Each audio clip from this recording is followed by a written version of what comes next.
Hey everyone, it's me Pratima, and today I've got a very exciting video for you guys because I'll be doing a head-on comparison between the Pixel 7a and the Nothing Phone 2. I'm actually recording from both these phones right now at 1080p 60 fps because only the Pixel 7a has 4K recording option in its selfie camera. So the Pixel 7a is this nice compact handset that brings Google's version of an Android phone into an affordable package, whereas the Nothing Phone 2 is a significant upgrade from last year's Phone 1 in terms of performance, display, plus a few more things. And in the South Asian markets like India, both of them are priced pretty similarly too. Whereas in the Western markets, the Phone 2 is a bit more expensive. Nonetheless, we know that Pixel phones have some of the most reliable camera experience we can find on a smartphone. Similarly, the first and Nothing Phone 1 was also a surprisingly great camera phone for the price, and with the more premium Phone 2, the expectations have gone even higher. But before we kick things off, let's get their key camera specs out of the way real quick. So for the Pixel 7a, Google went with a new 64 megapixel main sensor alongside a 13 megapixel ultra-wide and a 13 megapixel selfie unit. While the Nothing Phone 2 gets a flagship 50 megapixel Sony IMX890 primary camera and a 50 megapixel JN1 ultra wide angle sensor along with an improved 32 megapixel camera for selfies. And the one thing that immediately stands out between these phones is that Google and Nothing have a very different philosophy as to how your photos should look.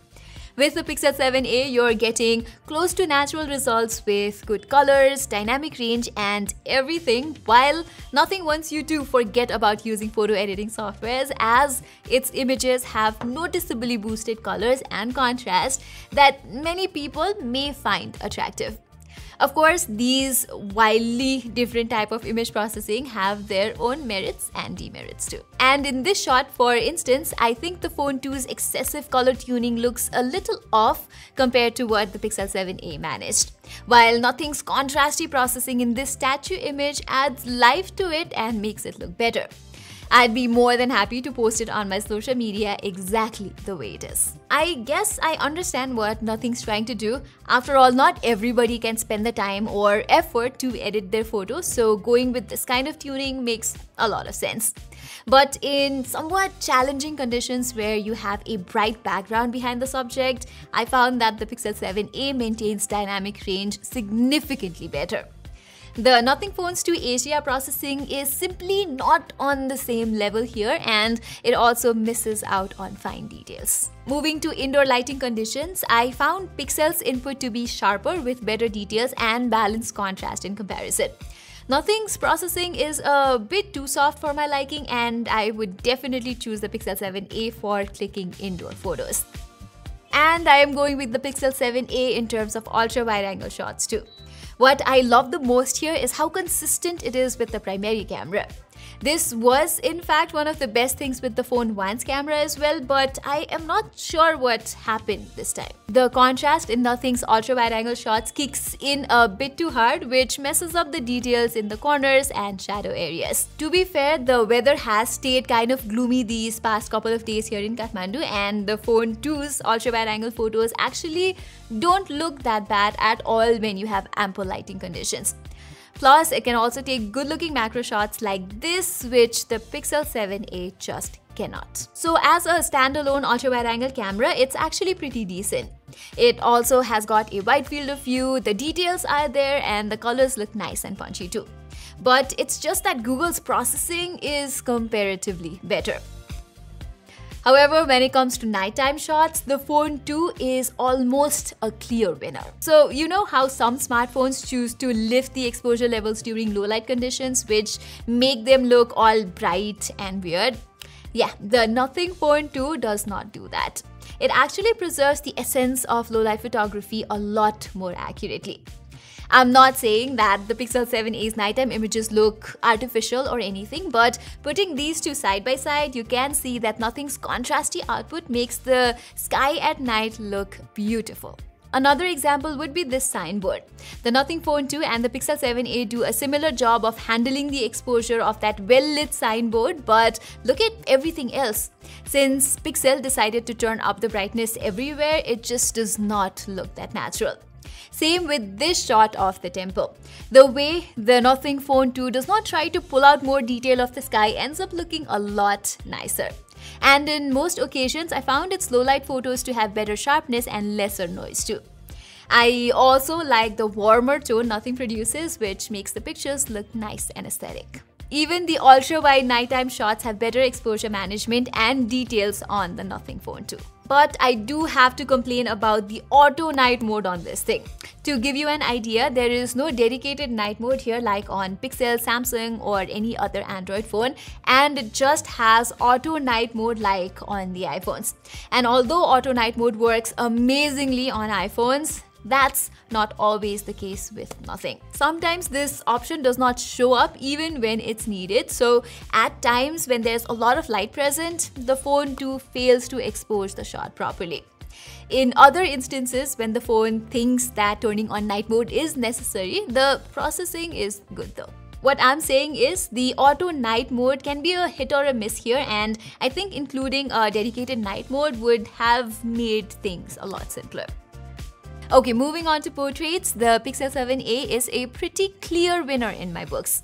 Nothing did push an update recently enabling 2x mode for portraits, but I can't say it beats the Pixel in any meaningful style. By the way, even though the Pixel 7a's camera app says 1x, it's still digitally zooming in like 1.5 or 1.6x or something for a better subject focus. And the way it preserves the subject's real skin tone is just on the next level. Edge detection is a hit or a miss on both phones, but whether you're indoors or outdoors, the Pixel 7a's impeccable computational photography really shines when it comes to shooting human subjects. I do like how Nothing tends to liven up the subjects to make them look nice and bright though. And this kind of processing does work in its favor sometimes, but overall, the level of consistency I'm getting on the Pixel 7a is simply not there on the phone too. While the Pixel 7a took a clean sweep in terms of portraits, it's actually the other way around when it comes to selfies. Those dark, contrast-heavy selfies from the 7a don't look all that pleasing to me, and I much prefer the Phone 2's images instead. Take a look at these two photo samples and you'll see exactly what I mean. On top of how the subject face looks so much better on Nothing, be it when you're indoors or outdoors, it also retains natural sharpness levels and surprisingly natural colors that just come off quite nice.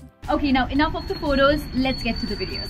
Here, both the Nothing Phone 2 and the Pixel 7a let you shoot at up to 4K 60fps from their main camera, but you can even shoot 4K 60fps videos from the ultra-wide-angle camera of the Phone 2, so that's a plus for Nothing. Anyway, I'd say both of their footages are fairly steady, even though there are some micro jitters noticeable every now and then. And the audio pickup is also better on the Nothing Phone 2. And I'm actually a bit surprised to see it do so well in terms of minimizing video noise in low light conditions as well. But when it comes to colors and dynamic range, just like the photos, the Pixel 7a's output looks slightly better. Switching to 4K 30fps, things don't change all that much, with both of them maintaining similar stabilization and field of view, with the Pixel 7a once again managing to process colors and dynamic range slightly better. Lastly, I also really appreciate how you can switch between wide and ultra-wide angle cameras in the middle of recording on both of these phones. It comes pretty handy while vlogging. So yeah, it's pretty clear that both the Pixel 7a and the Nothing Phone 2 have their own strengths and weaknesses as far as the cameras are concerned. But if I had to choose, I'd say the Pixel 7a is the more consistent and dependable of the two for photos as well as videos. I guess that was to be expected considering Google's upper hand in the smartphone industry due to its sheer size and experience in the field, but the Nothing Phone 2 is a seriously impressive camera phone in its own right. And with a couple of software updates, I can definitely see things getting better in the coming days. I've seen them do that with the Nothing Phone 1, so I am not all that worried. Not to mention, the Pixel 7a has been out in the market for a few months already, and it has received a couple of updates in terms of camera improvement, whereas the Nothing Phone 2 is fresh out of the oven and has only gotten one update so far. So it has a lot of time to prove itself. So everybody, that was all for my full camera comparison between the Pixel 7a and the Nothing Phone 2. I hope you enjoyed this video, and if you did, don't forget to give it a thumbs up, and while you're there, don't forget to subscribe to our channel. Till then, I'm Pratima Adhikari, and I will see you in my next video.